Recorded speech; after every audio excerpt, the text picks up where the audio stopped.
School போல இருந்து பெத்தம் பாரு மசுறு புடுங்கணும் பிள்ளை. ஏண்டா உன் கிளாஸ் தானே படிக்கிறான் 8th விட்டு சுப்பிரமணி மோகன். அவன் எப்படி அழுவாம போறான் பாடுறா. நான் போறேன். 11வது ஃபர்ஸ்ட் குரூப் எடுக்கலாம்னு இருக்கேன்ப்பா. ஆமாண்டா, நீ 10th எடுத்து கிழிச்ச மார்க்குக்கு உனக்கு அப்படியே ஃபர்ஸ்ட் குரூப் கொடுத்து தள்ளிடுவாங்க. ஏண்டா உன் கூட படிச்சான் அந்த சுப்பிரமணி மோகனும். அவன்கிட்ட ஸ்கூல்ல கெஞ்சிராங்களாண்டா ஃபர்ஸ்ட் குரூப் எடுத்துக்கன்னு.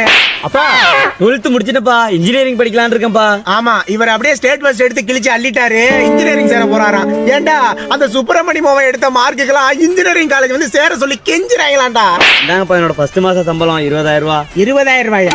அந்த 8th விட்டு சுப்பிரமணி மோகன் மாசம் 30,000 ரூபாய் சம்பாதிக்கிறான்டா. அப்ப அவனே பிள்ளையா வச்சுக்க. எது பா எப்பவுமே எடுத்த விட்டு சுப்பிரமணிய மாதிரி இருக்கணும்னு சொல்லலப்பா.